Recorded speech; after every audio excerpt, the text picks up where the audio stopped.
It's the end of the week Orange and Blue Report, and it is presented as always by the UVA Health System. I'm Dave Koehn, and I'm joined by class of 2000 representative for Virginia football, Ahmad Hawkins, also known as the Ball Hawk. He played offense, he played defense, and today he's going to help us break down what is one of the most complex offenses Virginia will see. Complex yet so simple as Virginia gets set to play host to Georgia Tech, a Yellow Jacket team that brings a triple option, you can call it a spread option, whatever you call it. It's very unique, and it's unlike anything Virginia will see this year. Yeah, it's an option. You got an option to either attack them or they're going to attack you. And if you're a defensive back, like I was here at UVA for 1 year, it could be very boring. But if you're a linebacker, you're going to have a lot of fun. You're going to have a lot of homework, too, getting ready for this one.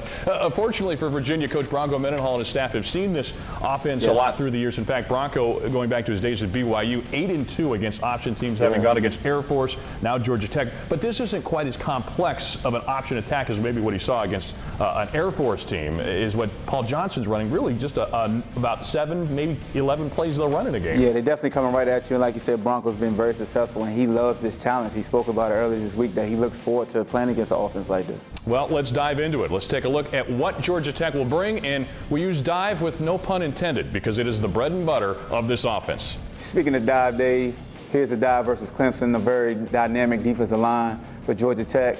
They see something. It's a little bit different front than what you see here at UVA, but you see the center get to the second level versus the linebacker. And if you can't stop the dive, it's going to be a long night for you as an explosive play was generated on this play. Kervonte Benson, it is amazing when you look at his resume. He's averaging 112 yards a game. He hadn't carried the ball in a college game prior to this season. They just seem to plug him in. It doesn't matter who's going in there a lot of the time for this Georgia Tech offense, does it? It doesn't, man. And Georgia Tech is a well-oiled machine. You know, they just want to come right at you, run the football, and like you said, they're not too exotic. However, for Georgia Tech, that's just one of the triple options that you'll see this team have at their disposal. Taquan Marshall, the first-year starter for Georgia Tech, if he's not going inside, he can go out. Definitely, and this is just an adjustment. And in any game plan, you want to have, you know, B and C, that backup plan. And once you take away that dive, once you're successful and you're stuffing Georgia Tech, they pull it. And now they have a dynamic ball carrier in their quarterback. He makes a great pitch. And a great thing about option offenses, it's a downfield block. Just look at the receiver and look at the A-back coming out on the corner who really doesn't want to tackle, and now you have a great play.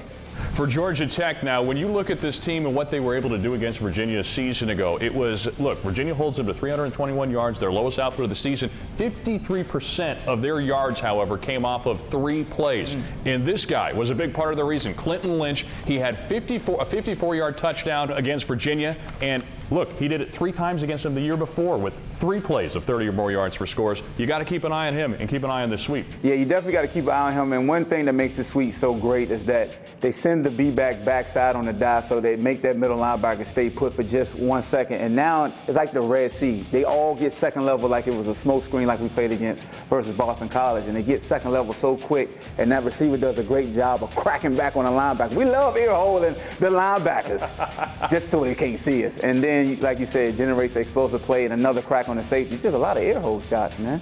This is brutal. You're talking big for a cornerback and a wide receiver. Yeah, I love the ear hold when you couldn't look. The only guy I would never ear hold was Anthony Poindexter because he might just take your head off.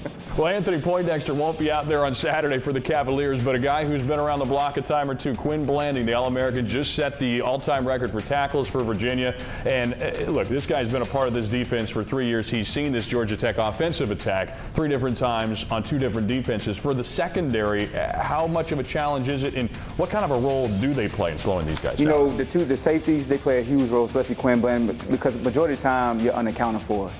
They don't include you in the blocking scheme. But a guy like Quinn Blanding, who loves to tackle, he's a tackling machine, he's going to have fun.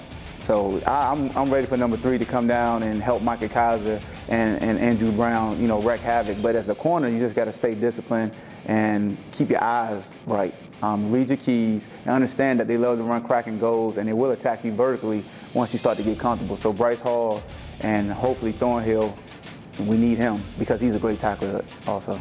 And when it comes to those secondary guys, perhaps the most impact guy they'll have to worry about is the guy who touches the ball every play. Mentioned him earlier, Taquan Marshall. He's the 2nd leading rusher on this team, the 3rd leading rusher in the ACC. Better keep an eye on number 16. Definitely got to keep an eye on number 16. Marshall's a dynamic quarterback. He's great with the football. This is the first game of the season, and he can do a lot with it. If you're a secondary guy, if you're Juan Thornhill or you're Quinn Blanding, you better pack your lunch because he can't juke you in the phone booth. All right, plenty to digest, certainly, for the Cavaliers as they take on Georgia Tech. It'll be a 3 o'clock game tomorrow. We will see you on the airwaves starting at 2 o'clock across the Virginia Sports Radio Network. For the Ball Hawk, Ahmad Hawkins, this is Dave Koehn saying thanks for stopping by.